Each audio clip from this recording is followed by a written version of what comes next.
L'un des événements majeurs de cette saison d'été, ce sera la semaine Naturons-nous, une semaine dédiée à la protection de la nature. C'est piloté par l'association Vivaldis. On en parle avec son directeur, Nicolas Hugon. Bonjour.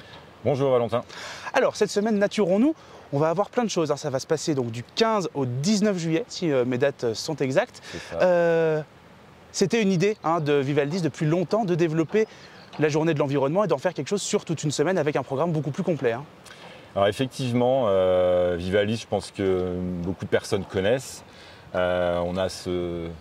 Récemment, on m'a dit, on évoquait le volet social de Vivaldis et puis aussi le volet environnemental. Je pense que les deux sont liés, mais en tout cas, ça fait 18 ans que Vivaldis organise cette fameuse journée de l'environnement et ce temps de ramassage des déchets que majoritairement les personnes connaissent. Et ça fait 2 ans. Qu'on a en tête de se dire c'est bien une journée, mais il faut en faire plus. Voilà, on a envie d'en faire plus. Je pense que le sujet environnemental mérite plus d'une journée dans l'année. C'est ça. Voilà. Et du coup, on s'est dit qu'est-ce qu'on fait. Et Vivaldis, ça les personnes aussi le savent, ça existe grâce au bénévolat. On a plus de 60 bénévoles actifs. Et on a un petit groupe dynamique Vivaldis de bénévoles. Et on s'est mis autour de la table à se dire qu'est-ce qu'on fait cette année pour 2024. Et assez rapidement est venue l'idée d'organiser une semaine autour de cette thématique-là. Et à Vivaldis, on a aussi cette habitude-là, c'est-à-dire que tout seul c'est bien, mais je pense qu'il y a plusieurs autour de la table, on va plus loin aussi, pour reprendre une petite phrase que tout le monde connaît. Et on s'est dit avec qui on a envie de bosser autour de ce projet-là, donc rapidement aussi on a réuni des acteurs avec qui on bosse déjà, que sont Val d'Isère Tourisme, la commune bien entendu, avec le service transition durable et puis aussi le service culturel. Sans oublier évidemment la régie Val d'Isère Téléphérique avec qui on bosse depuis bien longtemps aussi sur en particulier la journée de l'environnement. Et on s'est dit, qu'est-ce qu'on fait pour cette semaine-là? Qu'est-ce que vous auriez envie de faire de votre côté? Et on a essayé de construire collectivement cette journée-là, cette semaine-là, pardon. Donc je me souviens, il y avait déjà eu une tentative, je crois que c'était il y a 2 ans, de développer un petit peu, c'était une journée plus de l'environnement il y a 2 ans avec une conférence le soir. Là, ça y est, on va lancer vraiment un programme bien plus complet. Il y aura des conférences, mais pas que, tout un programme toute la semaine. Alors il y avait effectivement 3 termes qui sont venus. C'était de se dire sur cette semaine-là, alors déjà on n'avait pas envie d'être sur une semaine plombante, on n'avait pas envie d'être donneur de leçons non plus. On s'était juste dit c'est quoi les termes importants. Donc on avait envie de se dire cette semaine-là on va pouvoir agir, on va pouvoir s'émerveiller, juste ouvrir grand ses yeux et observer, et on va pouvoir apprendre. Et à partir de ces 3 termes-là, on s'est dit on va essayer de mettre des actions concrètes en face.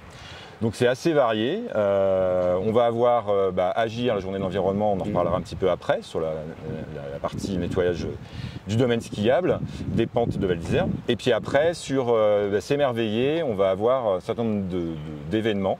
On va avoir beaucoup de balades nature avec des partenaires avec qui on n'avait pas forcément l'habitude de travailler jusqu'alors. L'Office de tourisme bien sûr qui propose des balades avec Franck et William que la plupart des gens connaissent. Et cette année on rajoute Louis qui bosse à l'ONF et qui sera présent aussi avec nous pour avoir des balades plutôt centrées sur la forêt. Je vous invite vraiment à y participer. Parce que du coup ce sera une approche aussi un peu différente avec son regard de technicien ONF. Donc on va avoir ces balades-là qui vont être proposées. Franck nous proposera également des balades forêt, mais avec une autre vision, une autre approche qui va plutôt être aussi centrée sur la question sur la botanique. Donc panel d'activités de balades qui seront proposées durant cette semaine-là. Donc ça c'est vraiment pour le côté s'émerveiller. Et apprendre. Et apprendre, tout à fait, exactement. Et puis après on a également pour commencer la semaine une petite séance de ciné-cyclo. Pour ceux qui ne connaissent pas, c'est une association qui commence à bien être connue en France et qui viendra proposer... Je crois qu'on en avait déjà eu un exemple l'année dernière. Donc là c'est proposé par le service culturel de la commune. Et on a mis autour de cette séance de ciné-cyclo un pique-nique. Donc on invite tous les avalins et tous les vacanciers à venir en fait le premier lundi. Dès 19 h à l'amphithéâtre de Verdure pour partager un pique-nique ou faire un pique-nique collectif. On rappelle l'idée du ciné-cyclo, c'est quelqu'un qui va venir avec son écran de cinéma dans son sac à dos, il vient à vélo et il faudra pédaler pour pouvoir produire l'électricité pour alimenter le film, c'est ça? Exactement. Et du coup, on invitera les personnes présentes à venir pédaler à tour de rôle pour pouvoir visionner les 4 films, 3 films d'animation, on est vraiment sur du tout public et puis un documentaire pour finir sur une expérience collective.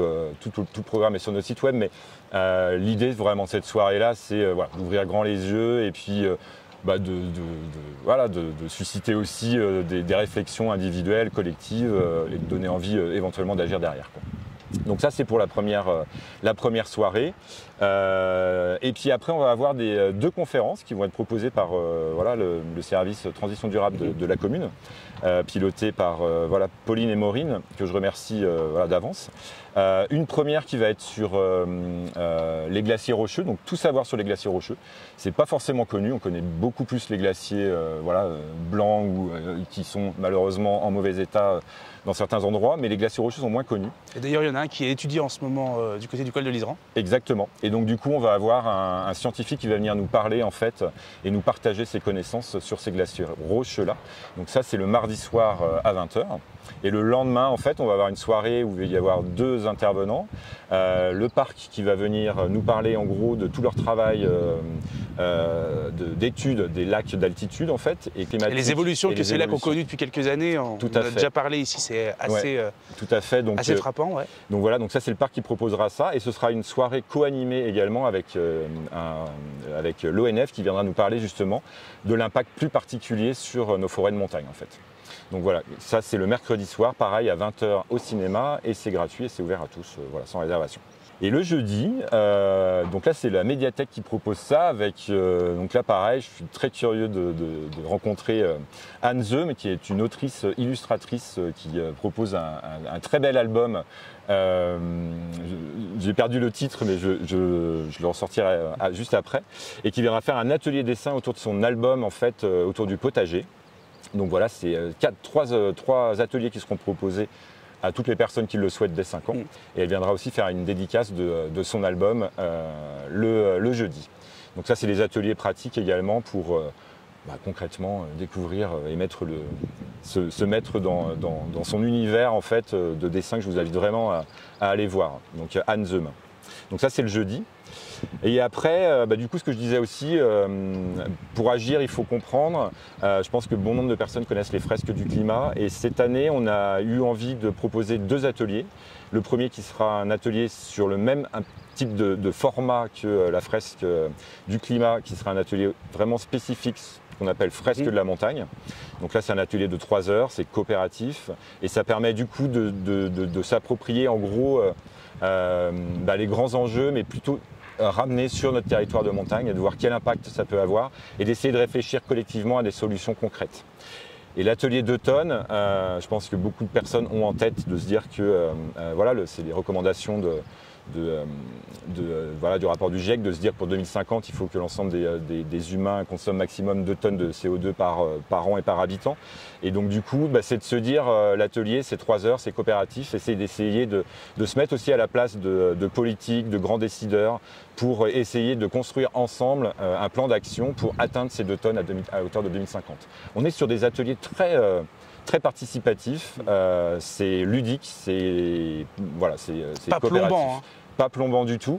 Mais du coup, c'est pour ceux qui se trouveraient aussi dans une situation de se dire de toute façon on ne peut pas faire grand chose, c'est aussi de se mettre autour de la table à plusieurs et d'essayer de réfléchir ensemble à trouver des solutions concrètes. Et ce sera animé par Jimmy Berson, qui est voilà, un professionnel et voilà, qui est habitué aussi à animer ce type d'atelier-là.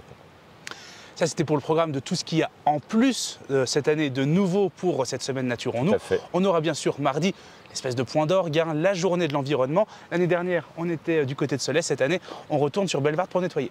Exactement. Donc chaque année, on change de domaine. Donc on va être sur un format assez proche des années précédentes. Voilà. Donc toutes les personnes qui sont intéressées pour y participer sont les bienvenues. L'inscription peut se faire directement sur notre site web, dès à présent d'ailleurs. Voilà. Il y a des itinéraires qui seront adaptés à toutes les tranches d'âge. Voilà, plus ou moins ardus. Et l'idée, c'est d'essayer d'aller ramasser le maximum de déchets, en espérant que le constat qu'on avait fait l'année dernière, parce qu'on avait ramassé beaucoup moins que les années précédentes. Et c'est pas parce qu'il y avait moins de bénévoles qu'on a eu la flemme de ramasser, c'est parce que c'était beaucoup plus propre. Ouais, et j'espère que du coup on fera le même constat cette année. En tout cas, je le souhaite, parce que du coup il y a voilà, toujours cet objectif qu'on vise, qui est la montagne zéro déchet. Voilà, même si on n'est pas naïf, voilà, on sait qu'on en ramassera encore, mais si on peut en ramasser encore moins que l'année dernière, ce sera que mieux. Et puis si un jour la journée de l'environnement n'existe pas, c'est un petit peu l'objectif final. Ce serait juste formidable. On précise aussi, la journée de l'environnement, c'est pas juste on ramasse les déchets, on arrive, on mange sur l'amphithéâtre de verdure et on s'en va. C'est aussi toute la partie tri et caractérisation qui est au moins aussi importante que le ramassage en lui-même. Exactement. C'est vrai qu'au-delà du fait de ramasser les déchets, c'est de regarder concrètement ce que l'on ramasse et d'essayer, une fois de plus, collectivement, de se dire comment on peut limiter le maximum les déchets. Les déchets qu'on ne ramasse pas, c'est ceux qu'on ne crée pas. Donc, il y a ce temps de caractérisation et de sensibilisation, et Mountain Rider sera également là pour animer avec nous cette journée-là. Donc un programme très complet pour cette semaine Naturons-nous. Merci beaucoup Nicolas d'organiser et de piloter toute cette organisation. Merci aussi de nous en avoir parlé. On sera là avec Radio Val d'Isère pour suivre tout au long de la semaine cette semaine Naturons-nous. Merci, à très bientôt. Merci à vous.